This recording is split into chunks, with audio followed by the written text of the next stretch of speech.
तो हमने पिछले पार्ट में देखा कि यूरी और उसकी टीम ग्रेट सेजेस से मिलने के लिए जा रही होती है, पर रास्ते में ही वो अपने दोस्त बुरकहार्ट को खो देते हैं और कैपिटल में भी ब्लैक किंग का डर आम लोगों के दिलों में अब धीरे धीरे बढ़ना शुरू हो जाता है। So let's continue with our story. जब यूरी और उसकी टीम ऑलमोस्ट ग्रेट सेज के टावर तक पहुंच चुकी होती है, तभी पहाड़ के ऊपर से कोई उनके ऊपर फायर स्पेल से अटैक करना स्टार्ट कर देता है और पास से देखने से पता लगता है कि वो और कोई नहीं बल्कि ग्रेट सेजेस का सबसे ताकतवर डिसाइपल वेलनार है। और तभी वहाँ पर और दो डिसाइपल्स मेलॉर और योर आ जाते हैं। तभी यूरी उन्हें एक्सप्लेन करता है कि हम वहाँ पर लड़ने के लिए नहीं आए, हमें तो बस ग्रेट सेजेस की हेल्प चाहिए ताकि हम ये हारती हुई वॉर को ब्लैक किंग से जीत सके। पर मेलनोर कहती है कि अगर तुम्हें हमारी मास्टर्स की हेल्प चाहिए तुम्हें पहले अपने आप को प्रूव करना होगा, और वेलनार को अपने अटैक कंटिन्यू करने के लिए कहती है। और अलुड्रा, वोल्फ, केन और मिसीदा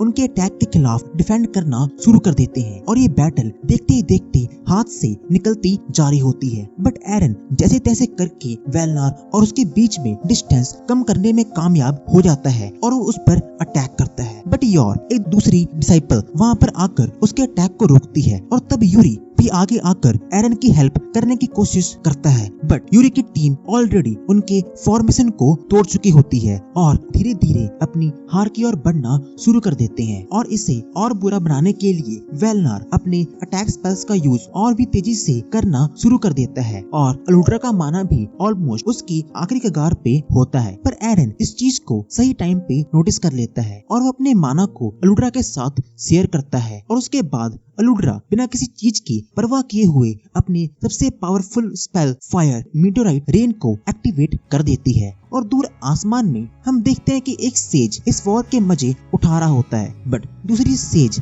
रैमा उसे उसके इस छोटे से खेल को बंद करने के लिए कहती है। और इधर बैटलफील्ड पे एरन योर की ओर अटैक करने के लिए आगे बढ़ता है, बट तीसरी सेज फतीमा सही टाइम पर आकर इस वॉर को रोकती है। और तभी फूना उन सभी को 3 ग्रेट सेजेस से मिलवाती है और सेजेस सारी फालतू की बातों का मुख डार्क किंग से हो रही फाइट की ओर मोड़ देते हैं। सेज एम बताते हैं कि पिछली हुई फाइट के बाद डार्क किंग के कैसल के आसपास की हवा अब और भी ज्यादा खतरनाक हो चुकी है और अगर हम दूसरे शब्दों में कहें डिल्मा रीजन के आगे जाना भी अब एक इंसान के लिए पॉसिबल नहीं होगा। और यूरी से पूछते हैं कि क्या तुम्हें सच में लगता है कि तुम्हारी टीम इतनी बेवकूफ है जो कि तुम्हें इस एडवेंचर पे फॉलो करेगी, जो कि बिना किसी शक के उनका आखिरी एडवेंचर होने वाला है। तो यूरी कहता है कि मुझे और मेरी टीम को एक दूसरे पर पूरा भरोसा है। और यूरी उनसे उनकी दोस्त पिक्सी फेरी ऑफ होप के बारे में पूछता है। तो सेज ऑफ डेस्टिनी फतीमा कहती है कि वो जिंदा तो है पर वो एक ऐसी जगह पर फंसी हुई है जहाँ से वो खुद अपनी मर्जी से बाहर नहीं आ सकती। तो बताती है कि मुझे उसकी एग्जैक्ट लोकेशन तो नहीं पता, पर तुम मे पास नाम की जगह से अपनी सर्च को शुरू कर सकते हो। तो यूरी मान जाता है और थोड़ी देर के बाद जब यूरी वेलनार को फिर से देखता है तो वो उससे पूछ लेता है वो सवाल जो उसके दिमाग में काफी देर से घूम रहा होता है कि उन टैटूज के पीछे का क्या मतलब है। तो वेलनार को ये अच्छा नहीं लगता कि यूरी इतनी छोटी सी बात भी नहीं जानता और माहौल को देखकर ऐसा लगता है कि उन दोनों में एक बार फिर से फाइट होने वाली है। बट फोर्थ डिसाइपल क्लॉस वहाँ पर आकर उन्हें रोकता है और कहता है कि वो कोई आम टैटूज नहीं है बल्कि वो बहुत ही मशहूर रून्स को दिखाते हैं और ये एक रीजन है वेलनार की इतनी स्ट्रॉन्ग मैजिकल पावर का। तो एरन उनसे पूछता है कि अगर तुम इतने स्ट्रॉन्ग हो तो तुम हमारी हेल्प इस वॉर में क्यों नहीं कर रहे। तो वेलनार कहता है कि नहीं हम डार्क किंग से लड़ेंगे, पर तभी जब वो इस टावर पे अटैक करेगा और हम किसी भी तरीके से इस फाइट में पार्टिसिपेट नहीं कर सकते क्योंकि हमें यही ऑर्डर्स मिले हैं तीनों सेजेस से। तो एरन वेलनर के टैटूज की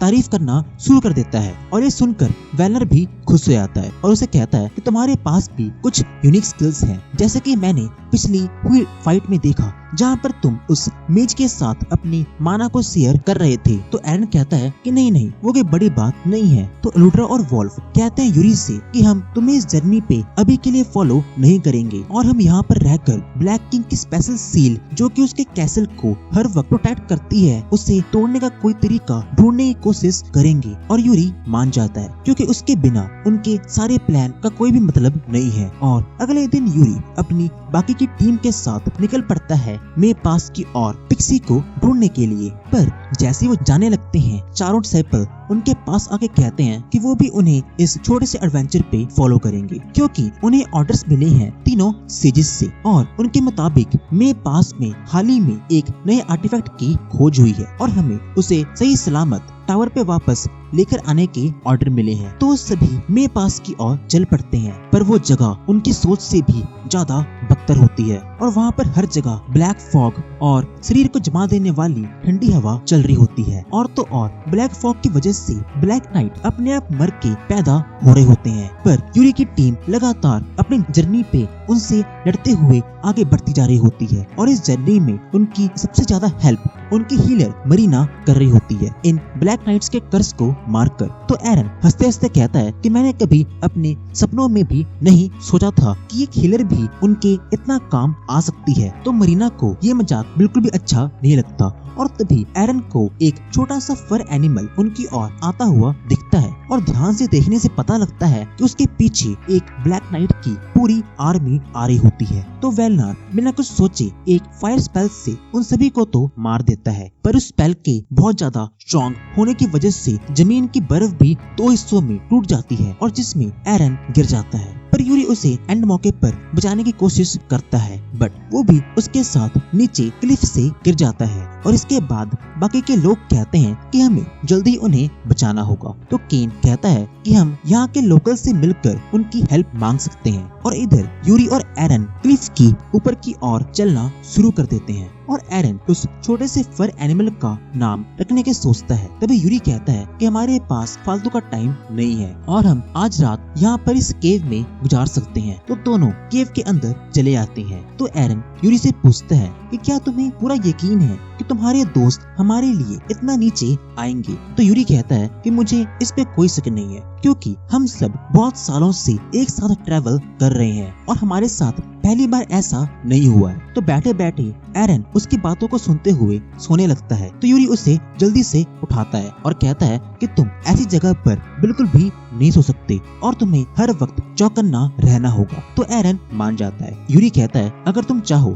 तो हम उठे रहने के लिए कोई गेम खेल सकते हैं। तो एरन हंसता है और कहता है कि मैं अभी अपना पेट खाली करके वापस आता हूँ, फिर हम तुम्हारे इन गेम्स को खेल सकते हैं। पर उसके जाने के बाद यूरी महसूस करता है कि एरन को बाहर गए हुए बहुत वक्त हो चुका है, तो वो भी उसे बाहर ढूंढने के लिए निकल जाता है। पर उसकी थकावट और ब्लैक फॉग के कारण यूरी अपने आप को ही बोलता हुआ दिखता है और वो इविल यूरी उससे कह रहा होता है कि तुम्हें एरन को छोड़कर आगे बढ़ जाना चाहिए, क्योंकि उसकी खुद की गलती है कि वो बाहर गया उसके मना करने पे भी। और धीरे धीरे यूरी की ब्लैकनिंग का असर भी बढ़ता जा रहा होता है और वो अपने आप से ही लड़ने की कोशिश करता है। पर तभी एरन वहाँ पर आकर उस इविल यूरी पे अटैक करता है और उसे लड़ते हुए एरन कहता है कि मुझे ये टीम वर्क और एक दूसरे की हेल्प करना कुछ भी समझ नहीं आता, क्योंकि मैं अपने बचपन से ही अकेला रहता आ रहा हूँ। पर तुम्हारे साथ रहकर मुझे धीरे धीरे इन सब बातों का पता लगना शुरू हो चुका है। तो यूरी फाइनली